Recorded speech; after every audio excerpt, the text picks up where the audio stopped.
Leclerc nabadde mu kyakusatu the new one yabadde mu kyakuna so tuba tutunudde ebiddirira eri mu maaso tulaga we tuba tuluzinze sente ate kati omukulu ono ajja kujja replacing eri tunoonye kiri ekifo kya waggulu so it was a good end to season fe abali mu Ferrari team tulinda bulinzi Aaron nzukira omwaka guno nga gutandika somewhere along the way notice we afuluma nti Hamilton agenda ko mugundi mu Ferrari twakiteesako wano ndoza wainako view nti tomusubira mu kyamaanyi kujja naye this year tugende ku Yas Marina the coming of Lando Norris yatandike ko Paul namalira ku Paul this year alaze flashes of brilliance ate somewhere along the way the Ferrari gentlemen like Carlos Sainz and Charles Leclerc blowing a new hot and cold your take on how it has been and the event itself ekisooka kya byonna ndowooza twasoose ne tujjawo the boredom ya okujja mu race tukaseera tumanyi nti Verstappen agimaze McLaren the second half of the season ndowooza kye baatwikinga ku motoka yaabwe kyakola kyamaanyi naye ate era nekiri kye baakwata ku Red Bull wanga the component yali advantage nakyo kyatuyamba nnyo nti kyaleveling emotoka zonna almost so at that level the McLaren yajja n'amaanyi that McLaren has been always a very good car since the years of Alonso yali motoka nnungi naye ndowooza neegendanga ekamu naye kati keyakomyewo ekirala nti erina abavuzi babiri kyemanyi nti be ba future bamoto ba F1 in Piastri ne Lando Norris era nze ng'omuwagizi wa Ferrari omutuufu nali siraba ndeta all star mu team ekyanoonya nti Hamilton right now is clocking 39-40 era kyetumwawe watyo titachyakuwayo myaka emirala ebiri naye singa twali tufunye omwana omutonga Lando tusobola muzimba ali mu bato banne ba Russell ba Piastri so netutandika okuzimba tuzimbye omwana muto ba Leclerc bonna nga we bali awo babe tuzimbye team entuufu ndowooza yadde tutwala ku next step ate n'ekirala nze adwenewere yava mu Red Bull nenkuba mu ngalo nze nga manyi tumaze omukansa abaferari agenda kusala busaza dde wammwe kyanneewunyisa nnyo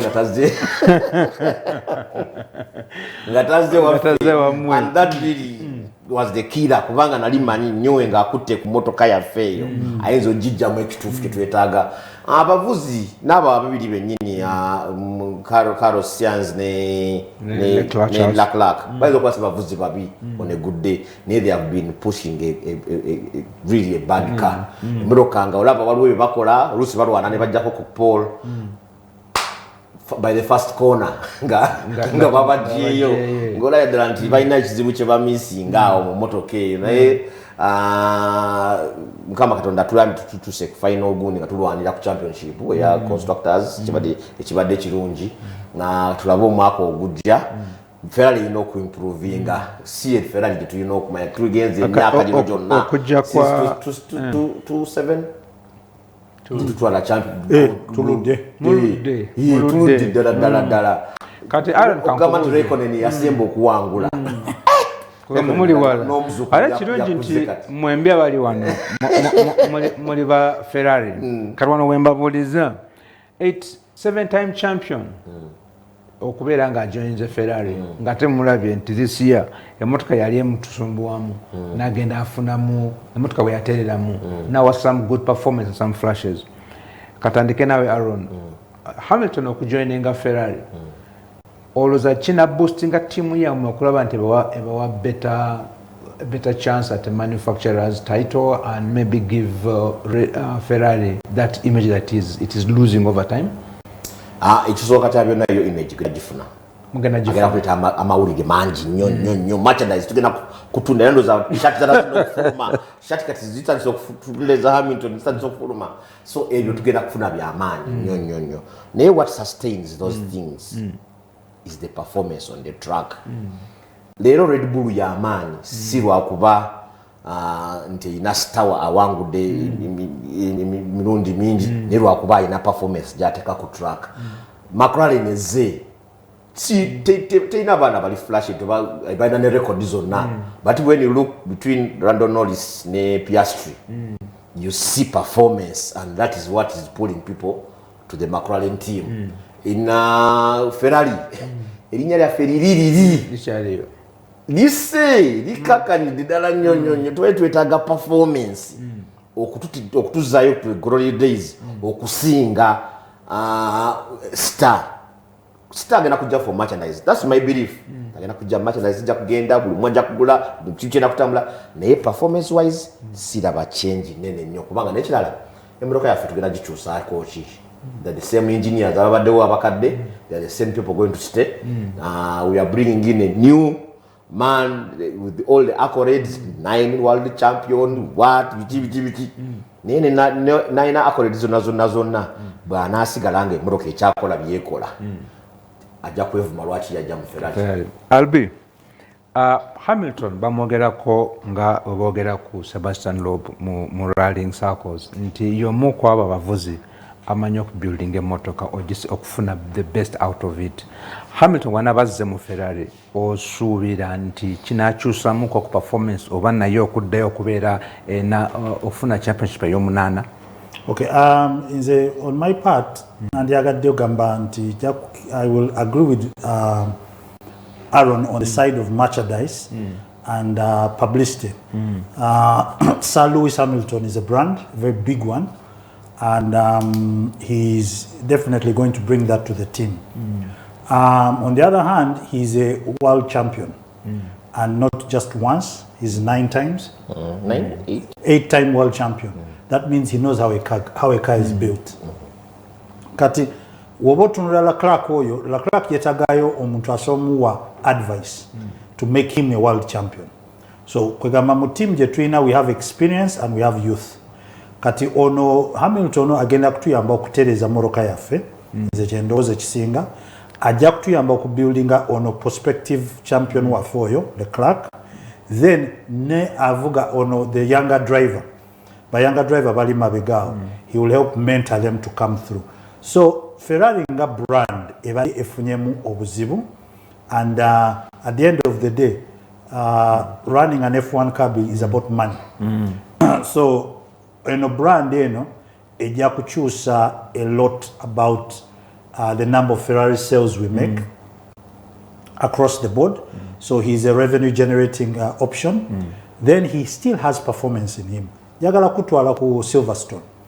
We yavuga Silverstone eyo yakola decision emu ku kye yakola making sure he was able to keep his position, and that showed experience of a driver at his age. So ndoza Ferrari yo kye tugenda mufunamu, we are going to get the new Ferrari car that we are going to build for the next seasons is going to be influenced by Hamilton.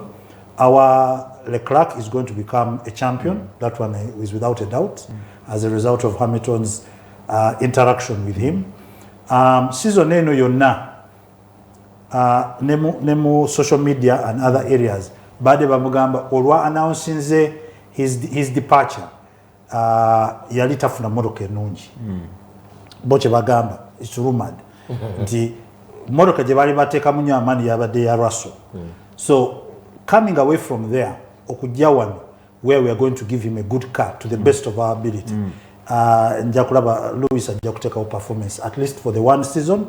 I expect quite a little bit from him, and tajja kubeera ene mabega, is going to be up front, and ajja tuyamba nnyo ku building for the future.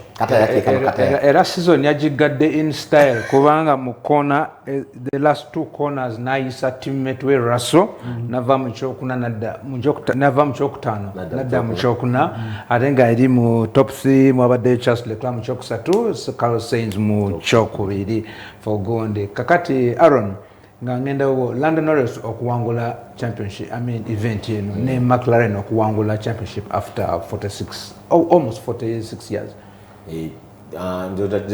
Diba sanyu kubanga tuba tufunye a new championship oba manufacturers champion etuva mu monopoly nakuba Mercedes Red Bull oba Ferrari kati wetuba tugende eno tuba tuddeyo Benton zile zawangula edda Benton zidunabo ba tuba tugattako koko ku material kya kijjawo the monotony eri nti gwe ne bona akola emmotoka etya ziri esatu zezi dominant so McLaren okujja nebanga etaddewo performance weight ekomawo rejuvenation eba nungi nnyo ndoza kijja kitwala maaso nnyo Formula 1 most especially next year katusuubire tujja kufuna the hype nga bibaddewo second half of the season tuyingira mu race nga ddala nange nina amaanyi agagenda ku clubhouse wali Formula 1 clubhouse icon okulaba ku kitu kyenjawulo ndabe ekipya Albi London Norris okuwangula event here I think he has won I think like 4 events this year and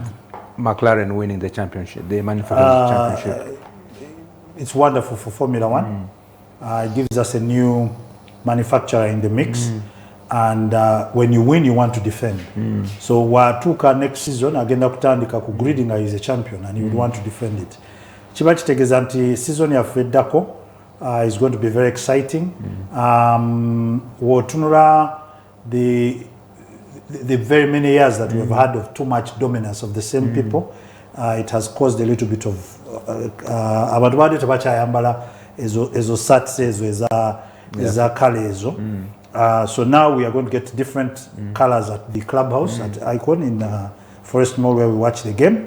Era what I can understand and see now, the first race of 2025 might be one of the most watched races. Indeed. As a result of these results that we've got. Era we celebrate McLaren for that championship and that title after 26 years. Tubayoza mungere katugenda komu kabreka katono bwetukomawo tubatwaleko mu WRC tulabe webiyimiridde mu Hyundai, Ford, Toyota nebera bwe bityo temuvaawo.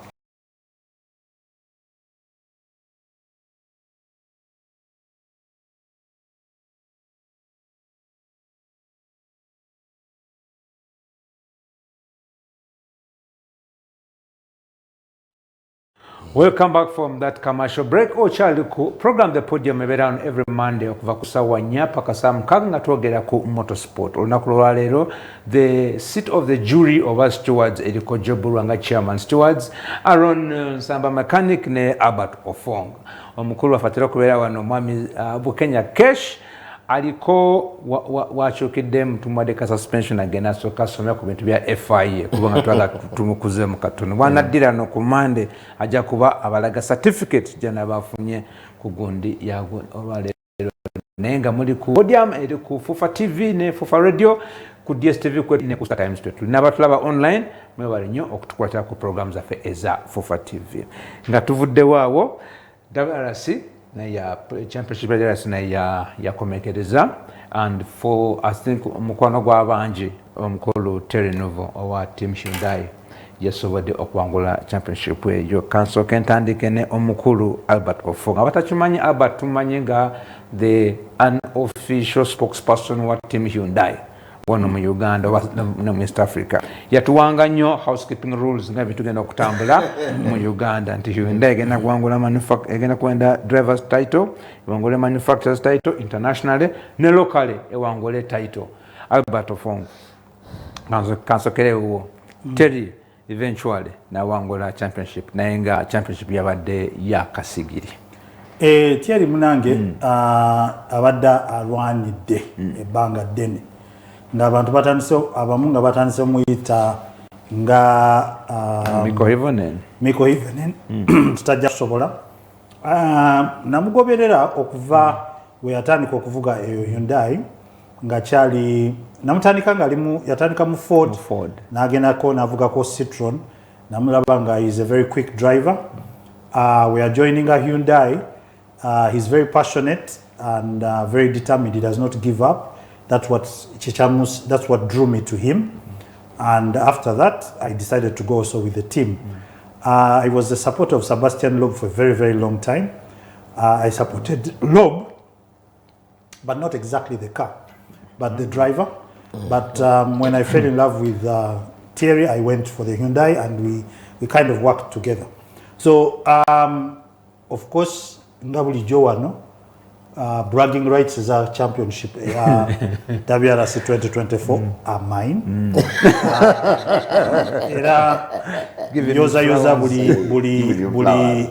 buli supporter wa Hyundai mu Uganda ne anywhere else abatulaba, congratulations on a well deserved win for Thierry. Thierry yabadde very stable right from Monte Carlo, ya leading the championship eno, era he has matured nga takola mistakes nga luli okupanikinga. So tumuyoza then of course tetuyinza kuvaawo nga tetu of course okwogezayoza our national champion Just Mangat, Hyundai, who is also driving a Hyundai i20 R5. Tumuyoza ne Eno Kolingo kubanga bawangudde national championship ya 2024. Hopefully bijja kugwa nga bwe biri. We don't expect, unless there are any changes along the way, but we expect it to be that way. Omaye naku zino anything can come up from anywhere. So protest or some other things can show up. But aside from the above, we have a Ugandan national champion, which is won by Hyundai. I think the first Hyundai to win a national championship event on the African continent, if I'm not mistaken, and the first Hyundai to win a national championship event in Uganda. So ezo zonna twazitadde wali bbali nga ziri awo. Emmotoka yaffe nga omulaba ku bifaananyi ebyo, emmotoka Thierry gye yatandikirako, ku story ye yatuuka ku point it was a Fiat. I think it's a Fiat. It was a Fiat or an Ibiza, one of those two. Kakati omukulu oyo yatandika eyo gundi nga mama we amugamba asooka ave ku rally. Yatuuka ku point yagenda ku account ye n'asangako $245 zokka ezisigaddewo. Na sente zonna zigenze mu rally. Kati n'addayo n'ayogerako ne mukadde we, mama we n'amugamba mutabani, kino wandibadde okola ki? Wandibadde okita. So n'agamba hapana, kino ekintu nkyagala. So that shows the determination of the young man. Along his fight for championship, he has been supporting a lot of charities. Thierry abada ku buli rally gyagendako, part of his pay ng'alekera charity groups. Ekyo nakyo I liked him very much for that. Ekirala we yavugira mu Hyundai eyo, wali we yavugira nga he was second of the championship nga yetaga genda yali Australia, if I'm not mistaken, nga ayina okugenda nga Hyundai ina motoka bbiri, him, Andres Mikkelsen and Thierry nga ku bombi basobola okuwangula championship, naye nga Ford the year Oje won in the Ford. Twagenda mu eyo event, Thierry yakola buli ekisoboka okuteeka pressure ku Oje, but yakola mu mistake mu just, and the championship disappeared from him, and after that buli kimu kyakola ki kyamulemerera. But I saw him in 2024 right from wetwatandika Monte Carlo. I saw a champion, and he has not let me down up to now. So I congratulate him, and of course we look forward to meeting him in person in a couple of days time, and probably to see him again dancing in the dust of Kenya, just across the border in another few months to come. Terry mulaba atandise okufuuka wa kitalo nga akyali mu Ford, nga Oje is a problem mu VW eyo nga wakabi. Nendaba ddala nti omuntu agenda okuteekawo competition to Oje, nga ndaba Terry agenda ogimuteka nga ali mu Ford. And for me, unfortunately, the year I thought he was going to do it, na join Hyundai where Jida. Terry na shift nadda mu Hyundai. For after a very long time, Terry Novo ne navigator we gwalude naye Martin Widahe. They are champion. They are world champions in WRC. Aron ekintu ekyo okiraba otya. Osoko tutambuliremu nga omukulu bwalwanyi okutuuka n'owaali. And all the shortcomings abadde nazo mu Hyundai. By the way, long time co-driver wa Navy yali Gisson. Paul Gisson. Back then Nalokaf na with post bavuze na season 2. This is the second season, yes, together, and tolabanga mikisa gisinga ejo. No second season no banga oli world champion. kikulu nnyo ndowooza guno omwaka gwatandika nga Neville ne Evans babiri nga bwe batatwala championship eno forever hold your peace togifuna. Many factors came in play. The young assassin yali agenda kuvuga selected events oyo nemesis waabwe yali agenda kuvuga selected events that would put him off the frontline competition. Ekyokubiri nti pound for pound with the n'omuntu gwe baali bagalwana naye championship in Toyota's FLN Evans. Neville was a better and more competitive driver ku babiri nti yali amusinga on the one-on-one. So nze I reserve my comment. nalabirawo nti mutuufu guno omwaka Neville analimba bulimbi Hyundai era ndoza on a couple of occasions nagambanga Albi this is yours for a taking. Naye mudwanire nnyo championship ya constructors waliwo natukira nga manufacturers ndalwa ddala ng'egaanye nga Hyundai efuuse Hyundai naye we kept on pushing until last day they bottled up ne bagutua omudali gwa fogo naye for Neville there was a persistence and never give up attitude eyo ebadde nene kubanga ndabya abadde atwalira ddala footsteps ezimu abadde alina trademark path yemu Neville manya Miko Hiven ndi yatwala ne mpano gwage yali Matilatvala ngolaba ddala balina personal ezimu eyobutatwala championship almost there lenga ali akwatanga akatabo kabwe nga mwakopa self destruction at the right time yonanga byonna bakola byebimu olabya ddala nti yeridiminze nnyo omwaka guno era zisiyinza gaana kumukongratulatinga ye ne Hyundai ataddewo performance ennungi nti leero Hyundai after the hybrid era ene ya gundi basobodde okutwala championship yaabwe mu era eyo n'ekirala nti kati nga bw'abadde w'amaanyi mu Hyundai oluza tana ko lusi namwe abadamu amubulinga nga gutolina champion nze champion gutoli champion kati sawa zino bombi ba champion bagenda bafacinga ganti akajitwala akuba munne aba top driver wali chejagala kuongera kawo please omanyi nze mu bine ebintu mba njagala nnyo okubeera n'amazima kakati waliyo yali mu safari ya 20 tuli mu 2024 ya 2023 twali mu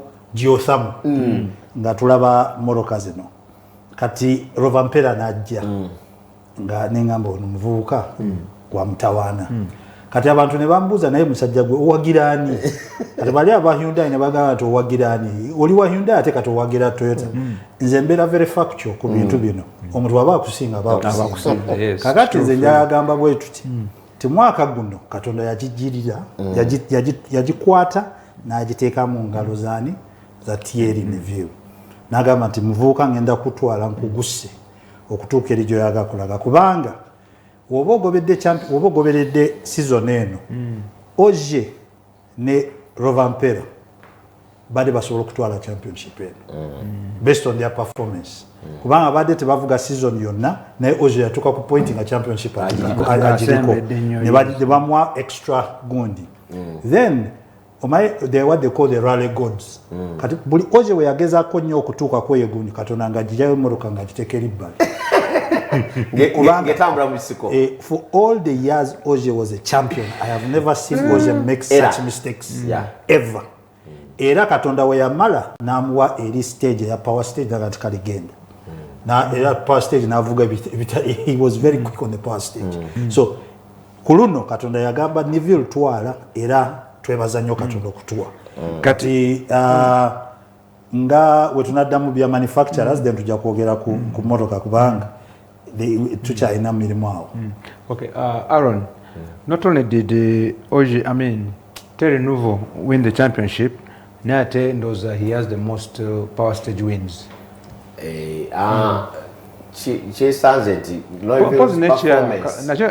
Nachino kanchi power stage points, nachino kanchi kubuze, ochigatem na albana ja kuongerezaako.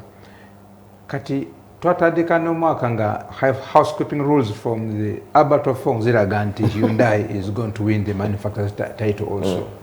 Wawe kibulira? Some called errors ezajja naddala nze nali njibawadde going into Sunday. Actually nagibawa paka Sunday morning when until Tanak officially gave it to us on the silver platter. Okay, finally bottles up naye nga yali yaabwe for the taking. Yalinganga nti ffe tugezaako kulwana okugibajjako bo already baali bagiina mu ngalo. And Ndoza Toyota just kept him believing it. We can do it. We can do it. And no even Hyundai ate yonge inachiri. Can we do it? Can we really cross the line? So Ndoza that was the only difference. Kubanga we unya Tanak yali comfortable in the lead. How on earth avatya kukubo on Sunday morning? You cannot really understand. Bech to and finally Toyota nesigaze cha manufacturers safe tukyakina mu ngalo 5 kati ndoza omwaka ogujja katukomyewo oli the young assassin, the young one kajje ku timu ngajjudde tulumbe kirugi noti n'amaanyi tufunye g'amaanyi ku WRC2 tufunye Solberg asayininze mumwagala of F1 to be part of Toyota for the WRC2 season. Those are we are going to be ready. Albert, nga tugenda mu drivers line up for next season. Would era Tanak Giacola costing Hyundai the manufacturer's title, would you blame everything on Tanak for that loss? And mwako kuja usubirayo what team orders moving forward okufuna muntu ono ye lead driver number 1 for the team? Kakati inze kurange of course Tanak yenga omuvuzi yatukola bubi. That's a fact. Instructions ezali ku Sunday zari very clear from team principal. Tanak yali leading event by 20 seconds. Ezo 20 seconds tosa zimujjako nga is having a clean drive, so bamugamba genda ofune clean drive yo owangule event. Okay, but don't go and do anything super out of the ordinary. While your chapter while your presentation jena soma ku one of the press Finnish press team principal bagenda bali mu team control room bagenda okulaba Tanak nga in the first 1 or 2 kilometers speed jali atambulako nga it was not what they had agreed. Era bonga bagamba kasita full stage eno tugenda mukubira simu tumugambe uli kuchi. Unfortunately for them, a few seconds later in the corner na ingira kati yewe ya complaining yagamba nti gravel crew te amugamba nti awo wabaddeyo wet naye rally yonna yagenda okuggwa nga motoka bbiri zokka zivuddeko ate nga abantu bonna bagenzeko kati ye Tanak unfortunately omayimu bino ebya rally bino obirwamuko ng'obiraba. I don't know if Aaron you've noticed it. Oyo Tanak ne Oje ono Thierry baade tebamwagala. Bayina ekintu wali something there between those people. So ndoza omukulu yagamba omugayo ono tajja genda bugenzi ne trophy eyo nze kanginonye. So I think Tanak is going to now going back to the team. Of course now after that incident we have a number 1 driver. Unfortunately for Tanak, our number 1 driver is the world champion of 2024. Nja kusaba producer atulage ku ngawe tuogera atulage ku lineup ya next year bwe subira okulabika. So our number 1 driver ya next year ejja kuba Thierry Neuville. Oit Tanak has to play the second fiddle as far as his season has been. To assign is a driver mupya. Andre Fomo has joined Marutinze Sport. Twalaba omuntu nga alina potential ne tugenda ne twogera naye ate nga unfortunately for Ford budget batawanya, so we were able to pick up Andre Fomo. Very good driver, man. Very good driver, very stable, consistent. Very consistent. Era omulimu gwe in this championship of 2025 ya kukuma before to consistently look for those points that can win us the world championship. However, nga teams bagenda ziraga basajja ba Toyota basaze okulaga sente. Toyota egenda kutambuza moroka 5. Moroka 4 nga ziri ku permanent race emu ngeri on and off. So kiba kitegeeza nti we as Hyundai ebirimu kyebafumba munda, Hyundai is trying to look for budget naffe tulwaninga emoroka eyokuna. Emoroka tujja gisharinga, abajja gisharinga ye gundi Andreas Mikkelsen ne Danny Sodo might do a few, but bagezako kwogera ne Lapi oyo okulaba oba Lapi anakomawo. Naye Lapi had a very bad season in terms of okubanga crashing out. So, but we do not have a young driver. Tewali driver je twali to build nze nga tumugamba ajja kujja atule mu the WRC1 car. Okay. Ate Timo Sununen gwe twali tukozesa kati agenda kuvuga a Toyota in the WRC2 category. Era abali ku screen mulaba line up ya ba driver ngabera bisawo. Hyundai aina Terry Nuvo, Oit Tanak ne Adrian Fomo.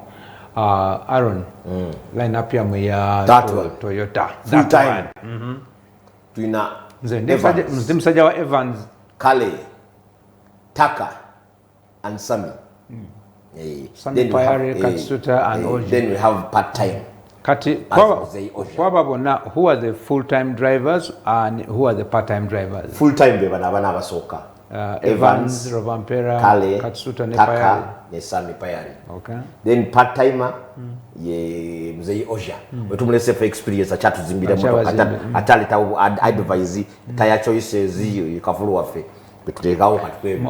So mathematics twakolanga elimination cross if you have to go pound for pound Hyundai nako basatu cross match them up for me with 3 in Toyota. A match was a match. Yeah, as Terry anzo kutunga Aaron soko matching and I've been our matching. Abange bali automatic Evans, Kale ne Payari yajanga top driver to fetch the points. Evans Ajanga number 1 Toyota. Kale. Yeah? We have Kale. Okay, kati anja uba match. Ozene Kale. Evans. Evans. 2. Payari 3. Albert, your matchup? Kati fe ba driver bafa bola aba basatu. Banonya muntu ogu. Kale omuzibu. Bali abalala tubasobola, tubajja tusobola. Kati tunonya Kale Rovampera oyo mugendo okugwa. Ate oyo tumudesign tumuwayo bantu babiri. Oitanak noyo abakubye ebigwo. Ne Thierry bas concentrating ku oyo yeka. Kati ono Andre Former ajja kudiringa ne mwami Evans oyo na kutereza ku points nga mukulu Oja ze. Kubanga wobera murale nga mulimu Oje ne Rovampera. Ebyo bichukamo. Omukutana ne Thierry tebavayo. Albert Ford Taina lineup as of now. But there are some good drivers like Sesks and Soba Guli Katiwege against. Chemani Martin Seska is ofuna full seat. Omwaka guno mo Ford. Who else? But they promoting they get ku Christine Graham or walio Christine Graham olio mu kati Ford ye eri ku budget issues. Ono musajja afe ya training ako Jaswa no ye aina budget. Ono Gregor Monster ye wali kati bagezako ku fine tuning ebizibu bye bamuteeka. Then emoroka eyokubiri Saks is the number 1 pick. Banonya budget. Saks anonya ku budget bagateko. Naye wali ono guy avuga ne yali agenda kutwala WRC2, the French guy. Lobe? Bamwita, I'll get the name. Anyway, he's a French driver abadavuga C3. Yabadali ku championship nga tebana agenda mu Chile. kati weyava kiri n'agivaako oyo naye is interested in driving a WRC1 car. Then waliwo omugaga but not Grayson, the French guy, his teammate yagezaako. Then there's a rich man from Paraguay, a young driver from Paraguay who is going to compete. I think he's going to do 4 events, but nga oli muzee wabadde akola. So those are the things. But the lead driver ndoza ajja kuba oli 6. Nga Ford we sorting nga line up ya Hyundai ne Toyota yewedde. Ochali ku Podium every Monday to Monday 10 to midnight. Katugenda kwa commercial break katono bwetukomao Sokotowa isoko ebigenda okubeera e Rwanda mu FIA General Assembly eyatandise olwaleero. We'll be right back.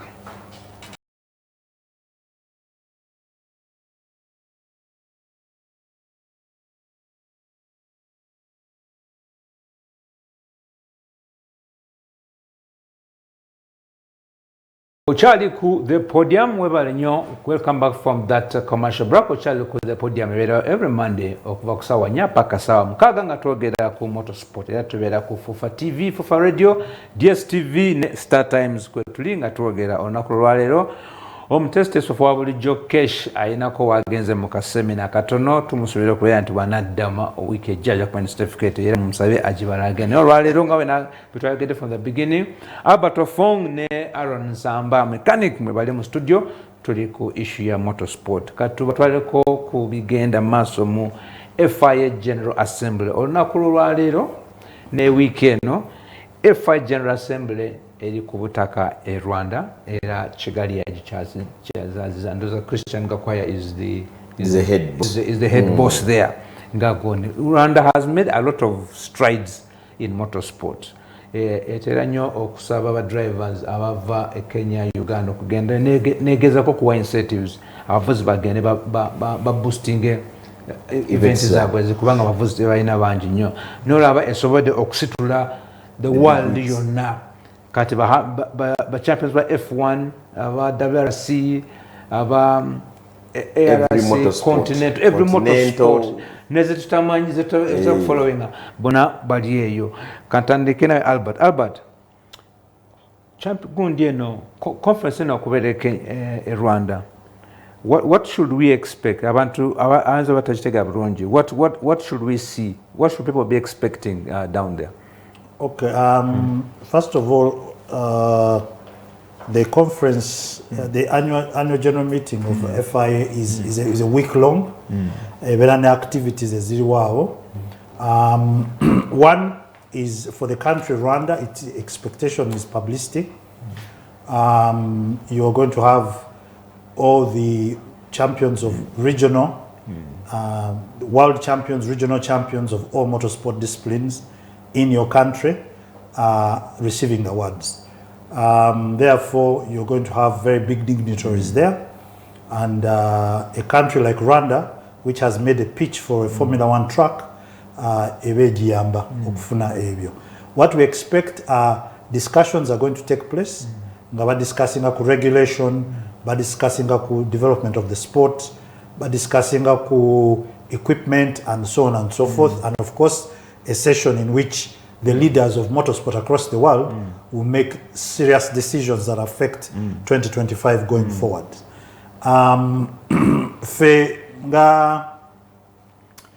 Uganda benefits for us. The FIA ina FIA University ebaddewo era many of our people have been doing these courses, I believe. Opportunity okugenda okureceiving your certificates nearby is here. Kubanga Rwanda is like next door. Rwanda is part of the East African community, so it's an opportunity for us to shine as an East African community. And from an administrative perspective, it's an opportunity to interact with leaders of different federations across the world and the FIA structure itself, okumanya how it operates, and how you can get synergies that can enable Uganda benefit as a country. So it's a very great opportunity for us. Of course, the FIA, FMU Secretariat and its PR department must be able to project more on this themselves, but from a perspective of the Formula One Association of Uganda, it gives us a great opportunity to interact with leaders in the karting area so that we can get some knowledge about karting, share with our members across the globe where we can help us develop and present our case so that we have more experience and more exposure. So that's an opportunity. I believe the FMU will be attending this function with the dignitaries that are required to be there, and the country should definitely benefit from that kind of an exposure. Yeah. Aaron, going to conference na okubera no kumpi tudendo bawadde ka cutting session kabaddawo nalabene ka online gweninga waliwo omuna Uganda Monica Birinyo nga facilitating a certain session y'abavuzi abawala baparticipate nga motorsport.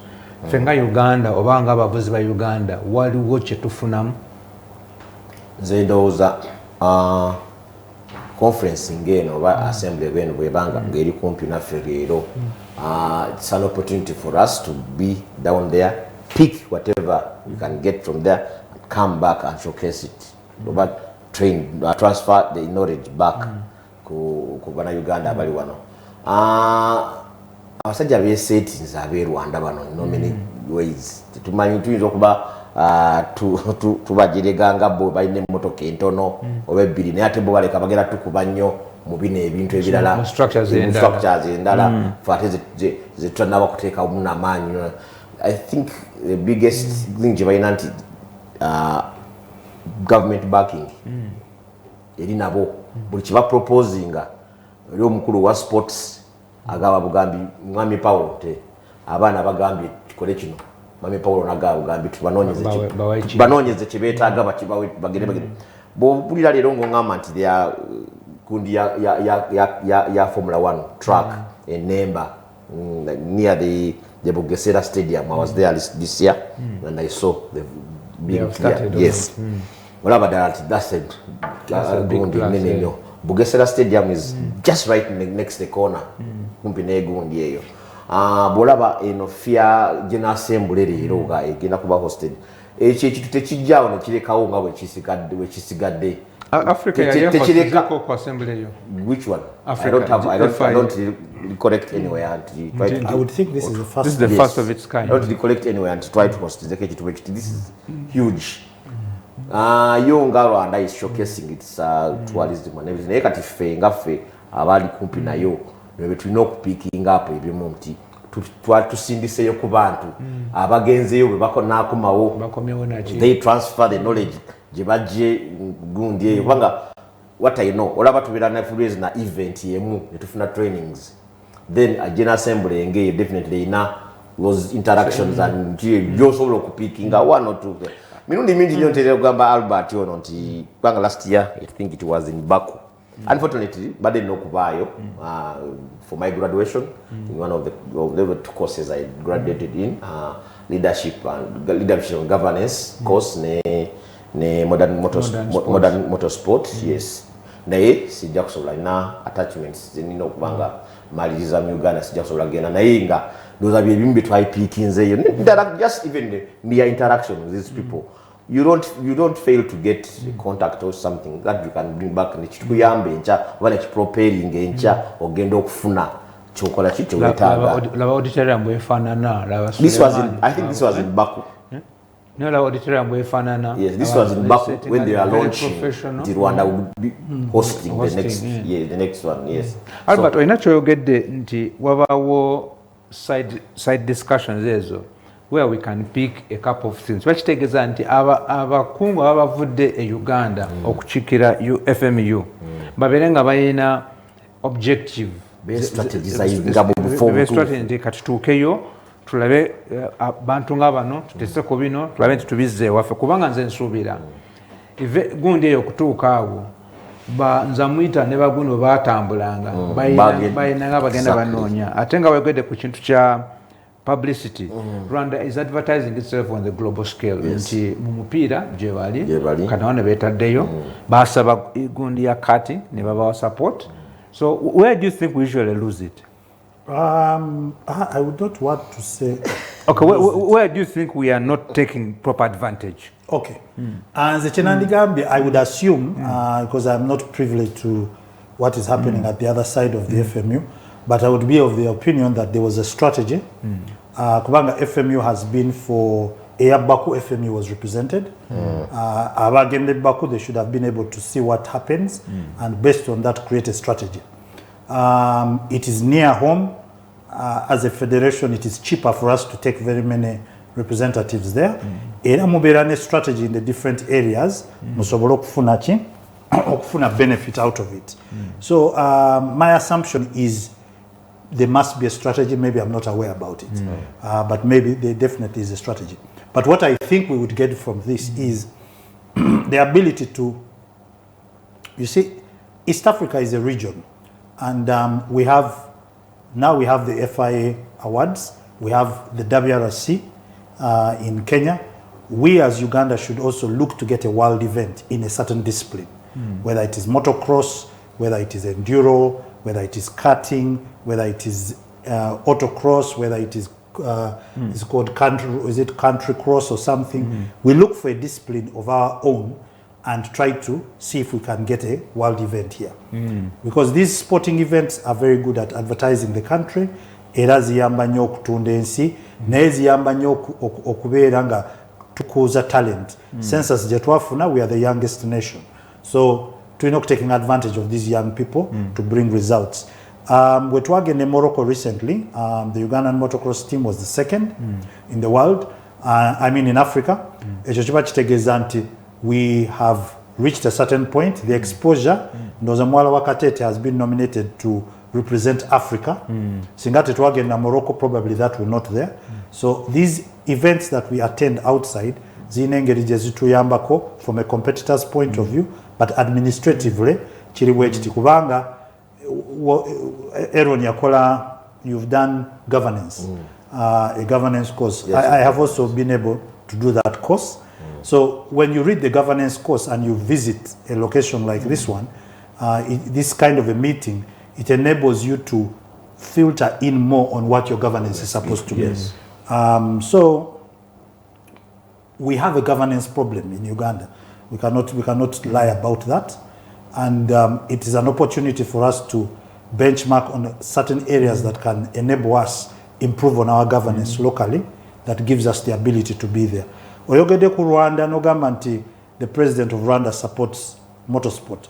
He supports all sports in general because he's a football fan, he's a national fan, but he has also done a lot with basketball, and now he has picked motorsport. But the governance system in his motorsport federation is probably different from ours. So if we wetwatwagala okufuna that level, we must make sure that our governance internally is okay, which will allow the talent, the administrative brains to seal through. Kubanga Onogakwaya is a young man. Christian is a very young man. And around him you find very young men. Very young men. So how did they get there? They came through a system, and the system brings them up to that point. So if we do not have a governance system that allows young brains to come up, then we'll have a big problem with running with the times. I give an example. I have a phone which I think I use optimally. Now if you give it to a kid of about 17, 16 years old, he can perform miracles with your phone. So the question is, what happened? For you, you are no longer able to run with the times.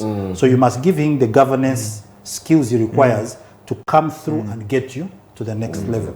So those are the things that I think we can pick up. Of course, there's marketing options, there's synergies that can come with the manufacturers on the ground, synergies that can come with the leaders on the ground to enable you as a federation in Uganda and as a country to benefit from the motorsport itself. Era meetings atandise leero ennene zitandika nkya zijja kubeera closed naye ku okuva ku saa 11 eza wano enkya certificates awards zijja kutandika musobola ziraba online. Aaron, you are registered to be online. Albert, I think katsule nti onoba on site anabera abanasobola okubeera online tujagenda ku site yaabwe tulabe tusobola okulaba ku awards and other things naye nga kituyigirize nti muba mwestrategize bulungi musobola okufunamu mu bintu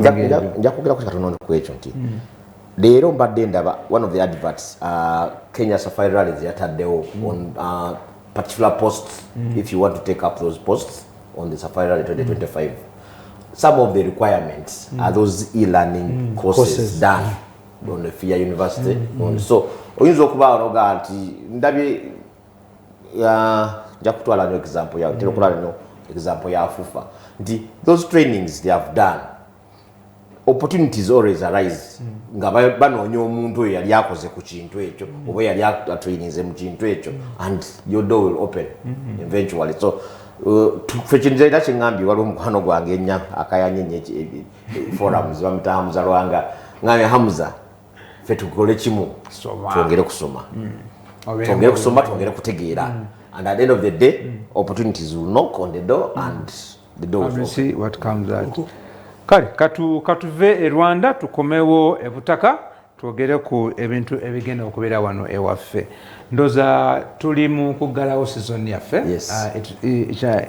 event zaffe ezisembayo ebbiri tutandika weekend eno tulina autocross esembayo mu mwaka egenda okubeera embalala bayitayo ki Lukali tumbia ati Lukali venue the autocross esembayo mu mwaka egenda okuba organized by Mbarara Motor Club kati interestingly last year era waliwo autocross era the same venue kati nagendayo nali steward some form of steward in that event that's when I discovered Musa Segabwe exactly nasoko kola Musa Segabwe ngavuga motoka yali Mbarara you get to discover Chibande mulabiko ni number of events kutopena bichi bintu tunge ebyo ali awo it just needs to be touched up a little bit ne Sunday Saturday I think they're doing early. They are doing early Saturday. It may not be on Sunday, basically. Saturday. Again, Akueda Gundi. I don't know if you are aware of what is happening and what we should expect in. Dabeko entry list about this is mu event yeyo nga list eweri daddala abantu babadde ndoza bawedde ddala nga 2015 ndowooza abadde beewandiisizza okulaba ogenda okuvuga event eyo and nsuubira nti ebadde ekyaliko kalumanywero okumanya ani champion waayo kubanga waliwo ndowooza bataawo mu kifo kyokubiri n'ekyokusatu wakati wa Ande Musoke kati ku standings eziriwo Musa Segabwe is leading the standings with 65 points Ande Musoke now I'm very happy that Ande Musoke has finished these events wakubiri with points anamumwenda Kevin Bebeto wakusatu anamusatu Dennis Bahizi is his on and off Walter Oguyo wakutano Mustafa Mukasa Dr. almost a champion neka tumusubire emyaka I mean good luck next season wa mukaga Robert Sentongo Nchima oyo naye abadaze netaba kulaga bulungi wa bebapya yabagenda okusubira muloza mu mwaka ogujja CRC people like Walter Chibande, Dennis Bahizi, ne Kevin okuberayo Bebeto Robert Sentongo wa Musanvu ajakubayo yes Isaac Mutiaba this is brother to Semakula Jose Semakula you go baita rasta yes okay ejo challenge nyo abantu abo owamwenda Paul Sebirumbi is a veteran driver Paul nalimanyi nti avuga vuzo bene banganti is a veteran driver yavuga ko just a come off just yavuga ka Suzuki Swift akabulu okay Hassan Alwi ndozo yavuga ko event yali yategekebwa MOTORSPORT bagenda yes I think what the first one or second one yes mondeyo Humphrey Kawuchi sajja Humphrey twali naye kukaswa asaze onaga kangendeko mu live Doreen Asimwe the only lady participating nasoka mulaba ku event ya Dauda nasoka mulaba nga tomulabamu hope nti asobola okuvuga emmotoka nga yani bada asuka dena naye okuvuga gundika ne when she appeared event yaddako ng'akyukidde ddala era nsuubira bw'anamalako this event omwaka guno next year Dorina agenda okubeera mu guno ajja kuba wanjawulo Unison Bakunda made a couple of appearances nabeerako bwatyo wa 13 Umar Dauda Joshua Muwanguzi ndozi yali atestinga motoka participating mu gundi Didas Masiko eventually stand was immediate nga bwe tugenda mu round 5 eya autocross MBARARA weekend no that Albert olwanjagala okubuuliza autocross is one of those events that provides for drivers to be able to hone their skills okwetestingamu n'okweshapinga kyandabala kirungi nnyo nti it's an independent championship as it has been promoted this year naye lwaki tetulinamu nnyo ba seasoned competitors nga bakyetabikamu naye ne bakirekera nnyo ba beginners. Okay, I think it's the way it is packaged. The autocross wano tukitutenga it's a beginner's point era buli avaawo awo ayingira mu CRC kati the season competitor oluusi baba balaba nti we are blocking other people from having an opportunity. However, if it is packaged differently ne mubanga muinayo a national championship which is an autocross ne muteka out the different categories where a seasoned competitor can go and concentrate on the autocross as his championship. Kubanga zino championship events ezetolola Uganda zetaga budget. Sometimes nyinzo kubanga sina budget esobola kutambula the whole country. So nengamba ati can concentrating on an autocross event. Maybe there are few events, they're within the city center and I can go. That's an option. Another option, you can use the autocross to develop the sport in MBARARA. All up country, you run an autocross championship which is designated to MBARARA.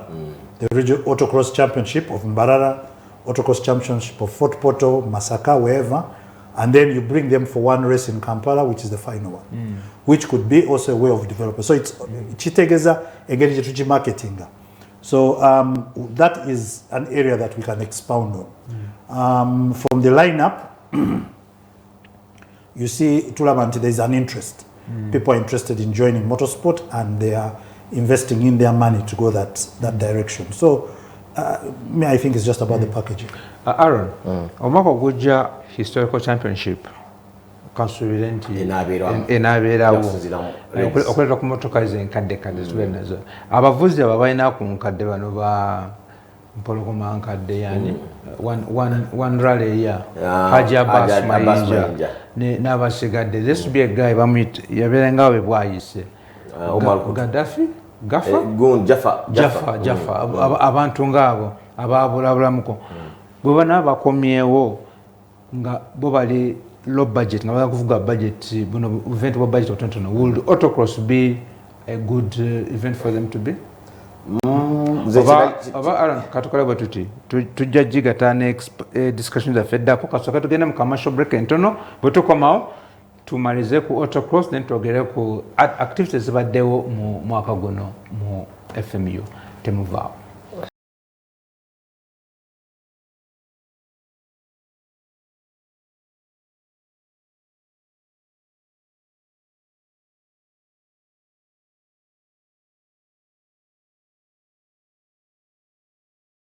Come back from that commercial break. Ochaluku program the Podium tulimu segment esembayo nga tuwunzika ebiri mu motorsport nga bwe tubiraba nga bwe tuwayamu namwe nawe mufuneko bimusobola okwata mu studio Job Rwandi ne Albert Ofong ne Aaron Makanika gomanyo bulungi bwe twagenda mu break twali tuli ku issue ya autocross nga tulaba lwaki abavuze bakulu tebakitanira nnyo.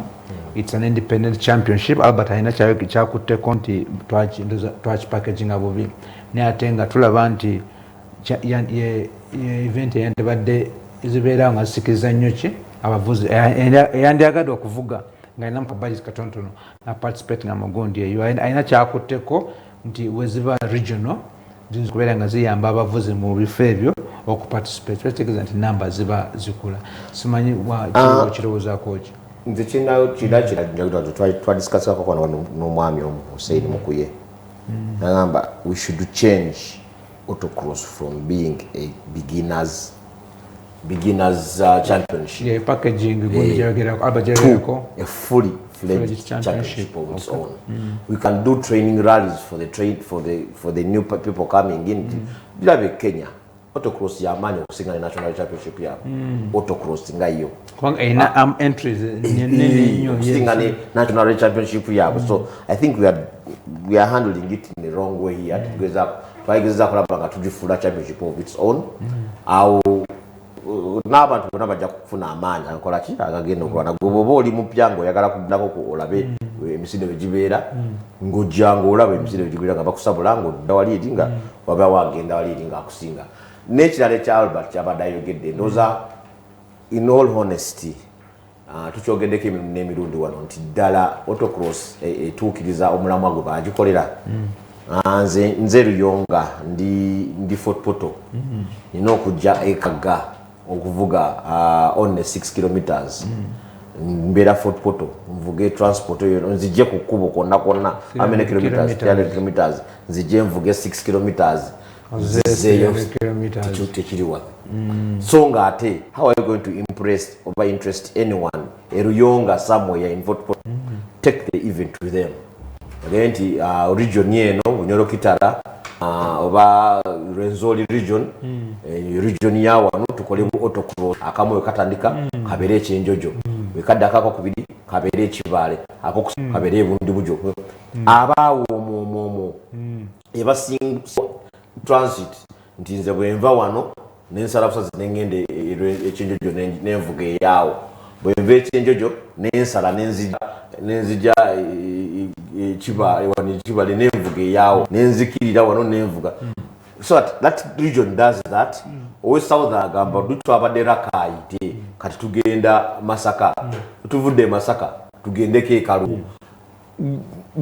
Trust me, waliyo job luwa Kalungu ayalina interest mu muzannyo guno naye tamanyi na watakola ki watika. So if these autocross events are put as now that we are transiting into the regional things with the new statutes zafulumye by the draft yafulumye na minister Ogwanga nga akyogerako the draft is statutory instruments ndawo that zifuluma isanso okufuluma.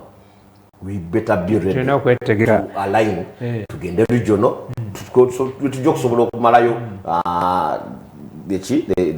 the requirement of 75% and 50% of the districts required. Abali ku Fufa TV screen mulaba autocross yaliwo last year. That is the Rukari area era wegenda otambula simanyi oba makubo exactly gegamu oba gakyusemu nanga kyekyo ekifo. Very interesting place, very fast rally. That was for me the discovery of Musa Segabwe ne mwami Kevin Bebeto okulaga potential ye.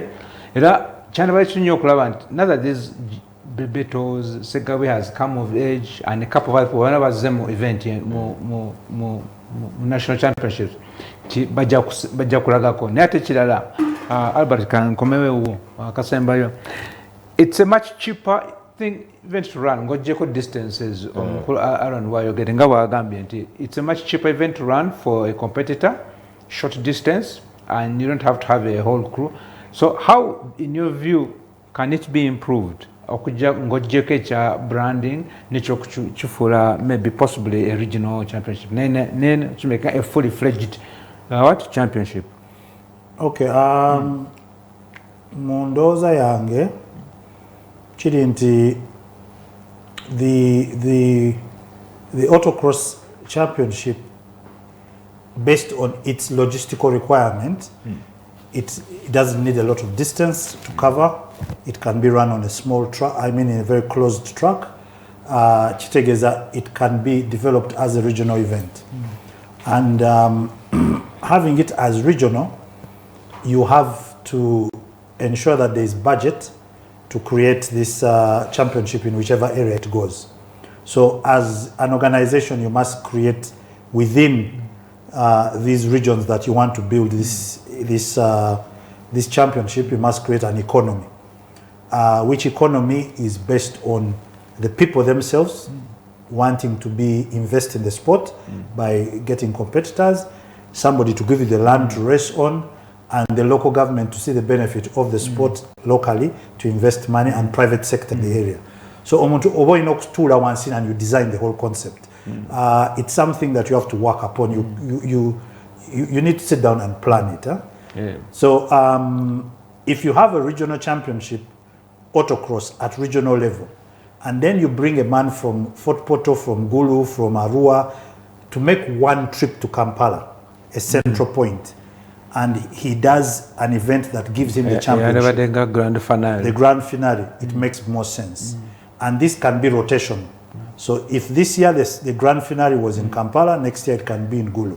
So that means that you're now moving the sport within that specific region. But okujiteekawo oyina components zoyina okufuna ettaka lyono, so that's a private sector investment or government. Secondly, oyina okufuna ba competitor, which is the local people. Then oyina okufuna a way to market it so it is financially viable for an investor to invest in the game. And then of course after that you project it towards the center. So it takes time to do, but it is very doable. Era weewaawo okuvaawo kiba kirungi era bw'oba ozitadde in those up-country places, era oba ofuna weyongera okufuna ba funds no contrasting those communities okubeera nti bapicking interest in motorsport, osanga it will actually grow and expand.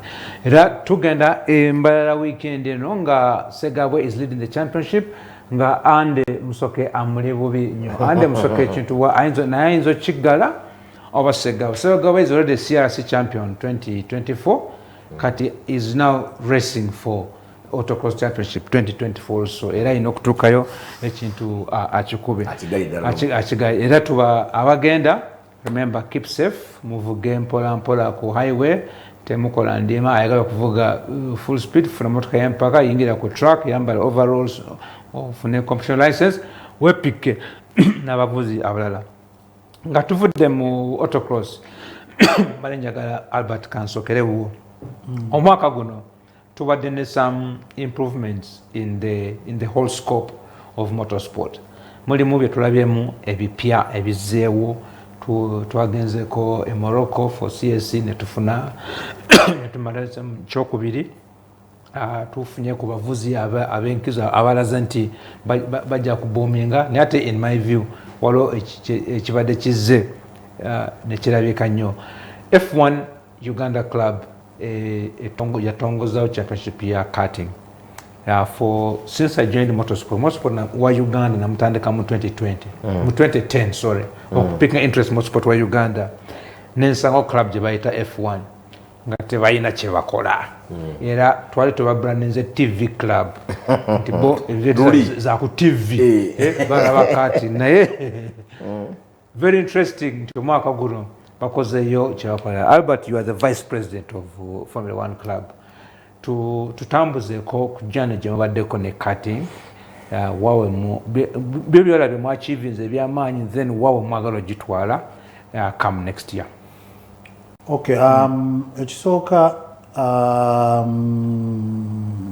Formula 1 Association of Uganda yabaddewo ate nga abamu bagiyitanga wewagambye, naye baade bakolayo a few events nga bakola slalom, which is a race of just going between one distance to the other. This year twasobodde okurunninga a championship for the karting discipline. Era we were quite successful with that one. Twakola 3 events. In the 3 events we were able to emerge with a champion for ladies, a champion for the cadets, and the overall champion in the pro class. Jana yaffe yatandika nga twakamala election yaffe, then netugamba tutule wansi and we see what we want to do, and the immediate agreement of the executive committee, which is I am the vice president, but our president is called Raymond Mugisha. We decided that we need to hold a championship. Luckily for us, the abaliwo mu Entebbe nga tetunakujjawo badde bayogedde ne FMU ne bange esobola obbawa some events on the calendar era ne tutuula and we launch the event. Fortunately for us also, eyo track jemulaba ku screen, it is the Miraki race track which is in Bugolobi. Yabaddewo era nanyini track eyo netufuna Entebbe. We had an understanding with him. We agreed on an MOU which we worked with him, and as a result of that we were able to launch the National Karting Championship eyaliwo ku venue eyo. That was where we launched. Our guest of honor was the General Secretary at the time, Leila Mayanja. Wetwamala eyo, then we designed our championship. During the process, FMU nefuna leadership endala, but we were able to execute 2 events at Miraki, and we were able to execute 1 event at Lubowa. These events were, of course, abantu okusoka bajjanga bajijumbi. They got excited about the events, ne bayingira, and we had, by the time we went for our last event, I think we had up to 25 entries mu events eyo. But of course, the sport has just been taken recognition. So in terms of regulation, twaddeo regulation ngeri very favorable making sure abantu ba joining, and we are moving forward in 2025. We have 3 major tracks in Uganda. We have a track in Busika, we have a track in Lubowa, we have a track in Bugolobi. Agenda yaffe ya making sure nti mu tracks zino tukozesayo events for the next year. We will run national championship events on all these tracks. The FMU calendar is still in process. I hope it comes out. When it comes out, if we have got the events that we have requested, tugenda kubeera events satu on each track. Then we are going to run non-national karting championship events in partnership with our partners, the owners of these tracks. Lwaki tuzikola? Ezo non-karting championship events zijja kubanga zituyamba okuyigiriza abantu regulation. Kubanga karting ebaddewo in these locations but have been more or less for joy, what we say for entertainment. Naye karting je tuliko kati ya karting okuproducinga competitors abana competinga in Uganda on FIA regulation and also outside Uganda. So tugenda kuteka non-karting championship events which will help us to perfect on events, perfect on management of events, perfect on management of regulation, and perfect on dealing with conflict. My event is in ezaffe tubeera issues ezijja as part of competition, but you must continuously experience as stewards, as organizers, as competitors, in order to be able to work with these things. So that's what our non-karting championship events for 2025 will be. Our target for 2025, twagala build up a team that will represent Uganda outside the country. Our target is we must attend a race outside our country, either in Rwanda or Kenya, and we're working to see if we can put together an East African karting championship. It's one of the ideas we want to do. And projecting into 2026, sorry, we want Uganda to participate in the African Karting Championship for 2026. And 2027, factors remaining constant and we're still being in office, we want to host the African Championship in Uganda. So those are where we want to go. The racing for 2025 is totally different. Mwaka guno twadde tukola lap times. My 2025, sorry, we are now going for the real, an attempt at the real race. The first guy across the line wins the event, which is much more exciting, but it comes with a little bit more strictness on rules and a little bit more strictness on dress code for safety. So we're trying to transition into that, and hopefully we should achieve that. Online of that, I would like to thank the sponsors that have been with us, our partners, all the racetrack owners, Miraki, Lubowa, Busika. We hope to finalize our MOU with them. Pepsi, who has been with us as a good person, FUFA, who has promoted our sports and give us this platform, Jubilee Insurance, which has been with us, Henny Kane, which has also been with us as one of our events. So apart from karting, the Formula One Association also does what people call TV, but it is actually a product which is called race viewing. Race viewing is an opportunity for people like Formula One who can't get to the racetrack to have an environment to enjoy the race. And we have successfully done a few races this year, and we intend to do all of the races that meet the time venue here. And we twagala ku expanding. We have different places in Kampala, abakola race viewing. Then we have also places up country where we have Formula One, people interested in Formula One. We want to reach out to all those places, and hopefully we are able to sponsor a race viewing in every region of Uganda before the end of 2026 at least. Okay. Those are our gains. Oh, very nice. Aaron, what is the program here, Albert? Sorry, F1 Uganda Club. They have plans to come 2027. We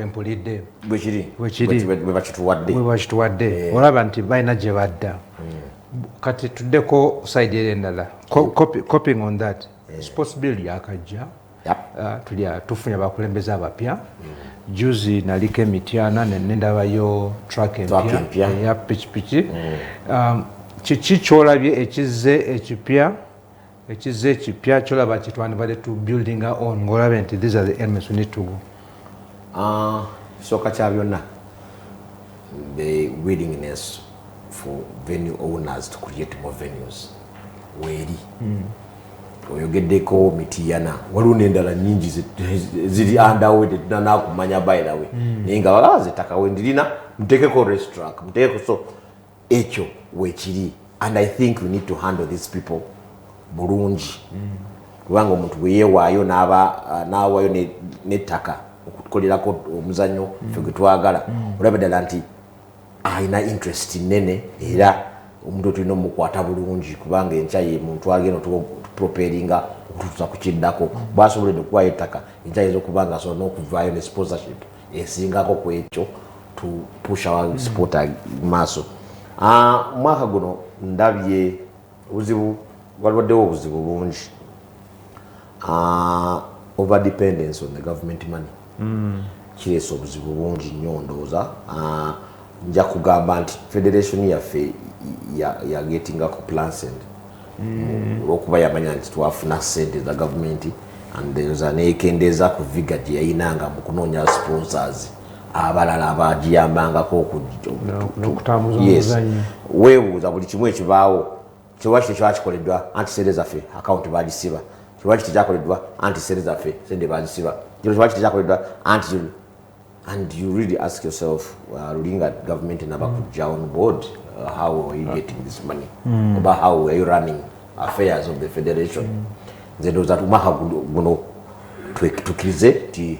we've been with some bad patches of the sport to take him to tandike to get them mass. Ichidala ngojeko court rulings na bichi bibaddewo. Ebyahindaringa the constitutional review ogenda maaso oba amendments ogenda maaso ndoza agenda number 1 ku mwaka ogujja nga kutandika. We need to align that constitution and the federation in line with the new sports act. Together sports act together kulinda ffe twetereze when we are not fully constituted tijja kutulinda let be just throwing out. Yes, but waliwo yangamba for them wetuli yes bwe muli ne netball yatukako yatuseko ngeri out yes tegeera ate nga mweri ne yeterezeza nekyusa n'erinnya waliwo yangambye kati mukyusa erinnya kubanga I remember in the draft gye nafuna eri they are proposing a change of name from Federation of Motorsport Clubs of Uganda to Federation of Motorsport Uganda ntegeera nga kikyamu ndoza kiva nti in the explanation nafunako in the engagement with the constitutional review kubanga nga ogambe ndibalo debate gye babaddemu ennene nnyo these people are given timelines and they are presented to everyone. Mulete ebirowozo mulete 3 months zitawo tuongera extension emyezi 3 mira mulete ebirowozo and someone kugachi takweze muchipatabingo tunagamba nti babikweka. How did you want these people to act for sure? Muchitegera maybe enough for another day and that the constitutional review we bayaliwo yakwategana era twakola ki twagenda bulungi nze ndowooza this is the time to them to revisiting omwaka ogujja we need to align those things competitive wise tubali tweterezeza abasajja bataddewo amaanyi ate nga n'omwaka ogujja bw'ozuulira ziri mu kkubo eziri ku meeri kati kasuwete zirinye Malaysian Airways eyayisa bosa gyatera okulinnyisa emmotoka ezinye Malaysian Airlines zirinde wano nga tezituuka naye nga owulira nti onaleeta ekyo kyonna kiddawo challenge eddayo gwe ku mutegesi oba gwakola amateeka you have to be ready because kyoba omanya nti competition egenda kuba waggulu and when the competition is eri waggulu naawe managing competition olina okuba nga oli ready to handle this competition well. So era weewaawo bintu bingi betulina okutereezaamu olaba a club like F1 enzo okuba ne plan up to 2027 for 3 years ahead nga bwaganja aba kirungi nnyo naffe nga abakulembera motorsport tubeere ne strategy zaffe bill iyo yazze waliwo ebintu by'okukola tulina essuubi abantu mubategekere kye balina okumanya for the next 2-3 years babeere nti manyi motorsport wali mubadde bawuliriza n'abalabi balungi nnyo amanya mbadde jobulwa nga mu studio ninamu Aaron Nsamba ne Albert Ofong nga tuli ku podium tukiridde omwami omutesitesi Bukenya at Kesh ataliwo ayina certificate gyagenza jajjo balaga omwaka week ejja so katubasuulire wano bambi musula bulungi tulabagane next week on Monday.